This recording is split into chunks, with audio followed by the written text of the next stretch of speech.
My son said, "I don't want your last name anymore. My new dad says you're a loser, and I should take a real man's name." My wife smiled. I said, "Fine." A week later, the family lawyer called. "Ma'am, do you realize what you just let him sign away?" I'd been paying $200 a month in child support for 3 years, every month like clockwork, while my ex and her new husband posted vacation photos from Cancun and bought my son the latest gaming console. Meanwhile, I was eating ramen in my studio apartment, working overtime to cover the payments and my own rent. The disrespect started small. My son began calling me by my first name instead of dad. Then came the stories about how his stepdad was teaching him to be a real man, how to fix cars, throw a football, stand up for himself. Things I'd tried to teach him before the divorce, before his mother poisoned him against me. When he showed up to our weekend visit wearing a jersey with his stepdad's last name on it, I knew things had shifted. He barely looked at me during dinner, texting the whole time. When I asked about school, he shrugged. When I suggested we go hiking like we used to, he said his real dad already took him last weekend. That's when he said it, standing in my doorway, refusing to come inside. "I want to change my name. Drop yours, take his." He says you're a loser who can't even afford a real house. My ex stood behind him, arms crossed, that familiar smirk on her face, the same expression she wore when the judge awarded her primary custody and set my support payments. She was already planning her next vacation, I could tell. Her designer purse, the one I'd essentially paid for, hung on her shoulder like a trophy. "He's old enough to make his own choices," she said. "You could fight it, but that'll just make him hate you more. Besides,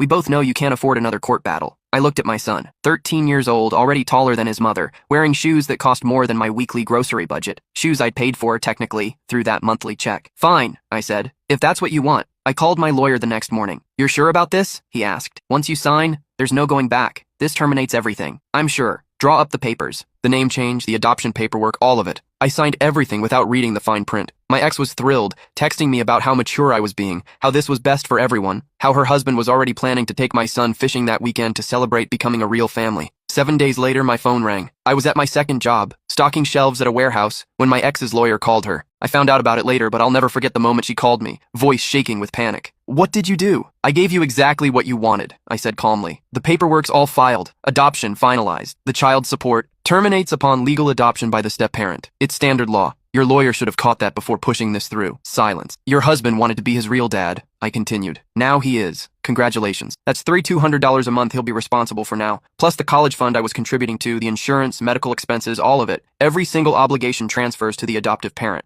"You can't." "I already did. Judge signed off this morning. It's done." I heard shouting in the background, her husband's voice getting louder, angrier. "We can't afford—" Should have thought about that before teaching my son I was worthless. Or should I say, your husband's son now? Legally speaking, the call ended. I went back to stocking shelves, but I wasn't working that job anymore out of necessity. That night, my phone exploded with messages. My son, suddenly remembering my name, begging me to undo it. My ex, alternating between threats and pleading. Her lawyer, trying to find loopholes that didn't exist. But the beautiful